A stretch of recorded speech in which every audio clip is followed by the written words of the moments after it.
नमस्कार दोस्तों, मौसम चलावास में आपका स्वागत है। बात करेंगे राजस्थान के मौसम के बारे में, जिसमें आपको बताएंगे कि अगले 24 घंटों के दौरान कैसा रहेगा राजस्थान के क्षेत्रों में। तो वहीं अभी जो रात का समय है, यहाँ पर विशेषकर देखें तो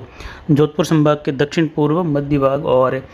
अजमेर के दक्षिणी भाग हैं, उदयपुर, कोटा और जो अजमेर के भीलवाड़ा तक के क्षेत्र हैं, कुछ जो टोंक के क्षेत्र है वहाँ से लेकर हल्की मध्यम, कहीं कहीं तेज़, तो कुछ एक जो है अरावली रेंज के क्षेत्रों में अभी शाम को 7 बजे के मौसमी आकलन के हिसाब से सुमेरपुर के आसपास के क्षेत्र हैं, नाना के आसपास के क्षेत्र हैं, कुछ बाली तहसील, पिंडवाड़ा और कुछ जो शिवगंज के आसपास के सड़क क्षेत्र हैं, बेड़ा के आसपास के क्षेत्र हैं, इन सभी क्षेत्रों में तेज़ मूसलाधार वर्षा होने की संभावना, लेकिन खंड वर्षा के रूप में होगी। कुछ कैचमेंट एरिया में भी बारिश की संभावना है। जवई बांध के कैचमेंट एरिया में जवई बांध का गेज अभी जो है 59 फीट के करीब हो चुका है और कल सुबह तक ये 59 फीट को क्रॉस कर जाएगा और फिर जो है मात्र केवल 2.25 फीट बांध जो है गेज, या जो बांध का जो गेज है उस पर पहुंचने के लिए केवल 2.25 फीट पानी की ज़रूरत होगी, जो कि हम पहले से ही ये अनुमान लगाते आए हैं कि इस सीज़न में तो ये ज़रूर ओवरफ्लो होगा और इसके गेट खुलेंगे या तो या ओवरफ्लो होगा। और बीच में मौसमी स्थितियों को देखते हुए 30 सितंबर तक का भी अनुमान था कि 30 सितंबर तक इसके ओवरफ्लो होने की संभावना बहुत ज़्यादा है, लेकिन 30 सितंबर तक भी अगर ओवरफ्लो नहीं होता है तो इस सीज़न में तो जो है निश्चित ही ये अक्टूबर के समय तक ओवरफ्लो हो जाएगा, यानी अक्टूबर में इसके ओवरफ्लो होने की संभावना निश्चित है, क्योंकि पानी की आवक बनी हुई है। साथ ही पिछले लगभग जो है 2.5 से 3 महीनों से पानी सप्लाई भी लगातार हो रहा है जवई बांध से,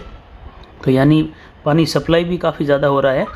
और सप्लाई होने के बाद भी जल आवक बनी हुई है। उत्तर प्रदेश के भागों पर सर्कुलेशन है, वहीं राजस्थान के ऊपर से एक कम दबाव रेखा अरब सागर तक जा रही, जहाँ पर उत्तरी अरब सागर पर एक सर्कुलेशन ऊपरी परिसंचरण तंत्र बना हुआ है। उत्तरी राजस्थान, पंजाब, हरियाणा, पाकिस्तान के सटे क्षेत्रों पर एक जो है कमज़ोर एंटीसाइक्लोन उभरा है, जो कि अब धीरे धीरे कुछ प्रभावी होगा, लेकिन आगे नौरू तूफान जैसे ही आगे बढ़ेगा तो इसका प्रभाव जो है 4 तारीख के आसपास कम होने लग जाएगा और इसकी जगह भी जो है कुछ यहाँ से खिसकते हुए पाकिस्तान की ओर बढ़ जाएगी, दक्षिण पूर्व और जो मध्य पाकिस्तान है वहाँ तक। मानसून वापसी की रेखा अभी भी वहीं बनी हुई है और उम्मीद है कि आने वाले समय में भी जो है इसके लगभग इसी के आसपास बने रहने की संभावना है, क्योंकि आगे स्थिति जो है मानसूनी सक्रियता की दिख रही है। जैसा कि पहले से ही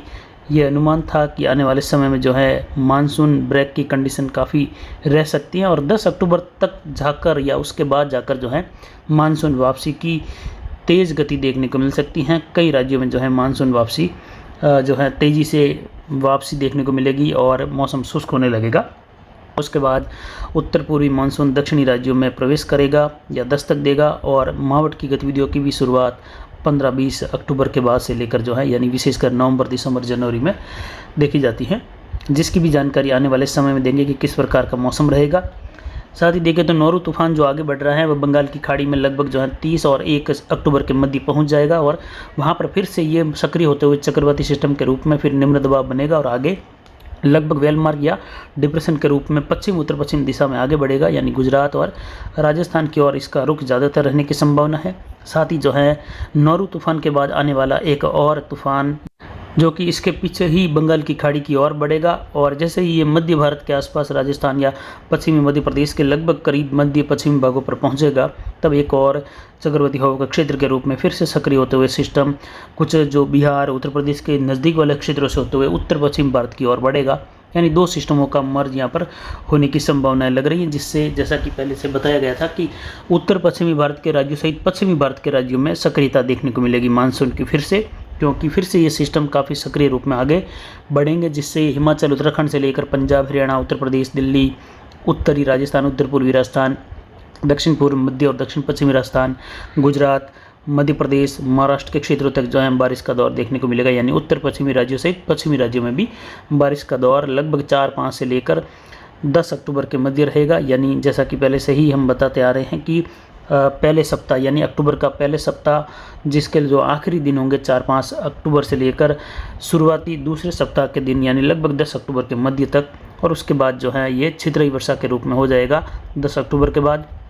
आज रात्रि के समय में देखें तो पाली, कुछ सिरोही, जालोर के पूर्वी क्षेत्र हैं, कुछ एक जो है जोधपुर के पूर्वी क्षेत्र में छुटपुट, तो वहीं पाली उदयपुर, राजसमंद और सिरोही के क्षेत्रों में तेज़ खंड वर्षा की संभावना है। कुछ जगहों पर जो है 35 से 40 मिलीमीटर वाली बारिश की गतिविधियाँ भी होने की संभावना है। हालांकि आज कुछ बड़े दायरों की बारिश भी यहाँ पर देखने को मिली। दक्षिण मध्य राजस्थान पर जैसे की संभावना थी,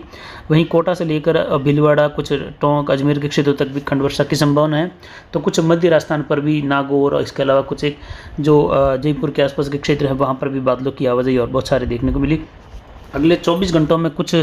थोड़ा सा स्तर बढ़ सकता है बादलों के आवागमन का और बारिश का, जिसमें कुछ बीकानेर तक के और जयपुर तक के फिर से क्षेत्र जो हैं घने बादल, बौछार और हल्की खंड वर्षा, कहीं कहीं मध्यम खंड वर्षा के रूप में रहेगा। उसके बाद जो है 1 तारीख के आसपास से मौसम शुष्क होने लगेगा, यानी 29-30 के आसपास गतिविधियाँ कुछ रहेगी यहाँ पर। आज से कुछ कल ज़्यादा बढ़ सकती हैं, परसों से वापस कम होती हुई दिखाई देगी, लेकिन 1 तारीख से मौसम शुष्क होने लगेगा। छोटे इलाकों को छोड़कर बाकी ज़्यादातर मौसम शुष्क बनेगा और लगभग 4 तारीख से फिर से कुछ मौसमी बदलाव होगा। पूर्वी हवाएं चलने लगेगी और एक कम दबाव की रेखा का यानी मानसूनी ट्रिप का भी मध्य राजस्थान से होते हुए पूर्वी राजस्थान की ओर, पश्चिम राजस्थान होते हुए कम दबाव का क्षेत्र देखने को मिलेगा, जिससे बारिश की गतिविधियाँ जो है पूर्वी उत्तर पूर्वी राजस्थान से लेकर पश्चिम की ओर जो है बढ़ते हुए देखने को मिलेगी। और कई राज्यों में उस दौरान भारी, तो कुछ जगहों पर या कुछ राज्यों में भारी से बहुत भारी वर्षा होने की भी संभावना है। तो कहीं कहीं जो है कुछ राज्यों में या कुछ राज्यों के कुछ ज़िलों में जो है अत्यंत भारी वर्षा भी देखने को मिल सकती हैं, जैसे कि जो अभी सिस्टम गया है 20 से लेकर जो है 24 तारीख के मध्य, वैसी ही संभावना कुछ और भी जो है आगे देखने को मिलने वाली हैं, वो भी अक्टूबर के समय में। तो ऐतिहासिक बारिश होने वाली हैं अक्टूबर महीने की, जो कि 4-5 से लेकर 10 अक्टूबर के मध्य। वहीं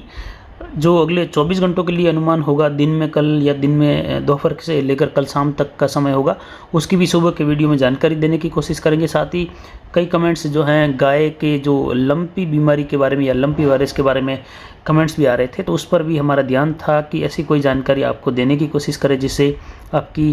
जो गाय हैं उनको जो है राहत मिले या उनके जो गाँव हैं वो आसानी से भर जाए। तो इस पर भी जल्द ही आपको एक वीडियो देने की कोशिश करेंगे, जिसमें जो है आपको अच्छी जानकारी देने की कोशिश करेंगे। गायों को जो है राहत मिलेगी, उनके घाव भरने की भी जो है संभावना ज़्यादा है उसमें, तो वह भी जो है काफ़ी सामान्य उपचार हैं, लेकिन वह जल्द ही आपको ये जानकारी देने की कोशिश करेंगे,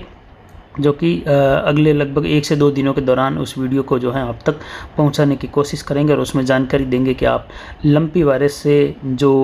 ग्रसित हैं गाय, उनका किस प्रकार जो है आप ट्रीटमेंट करें, जो चल रहा है खाने पीने से लेकर, साथ ही जो है उसको जो घाव बने हुए हैं उसको जो है किस प्रकार से आप जो है साफ़ सफाई या उन घाव को भरने के लिए क्या क्या काम कर सकते हैं और क्या क्या उस पर जो है आप लगाए या नहलाए या फिर क्या क्या गायों को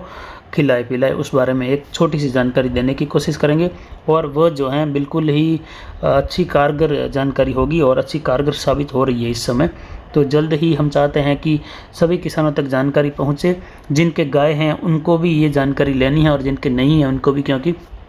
अगर आपको लगता है कि कोई गाय आवारा है, काफ़ी घाव हो गए हैं, जख्म ठीक नहीं हो रहा है, कीड़े पड़ गए हैं, तो उनको भी अगर आप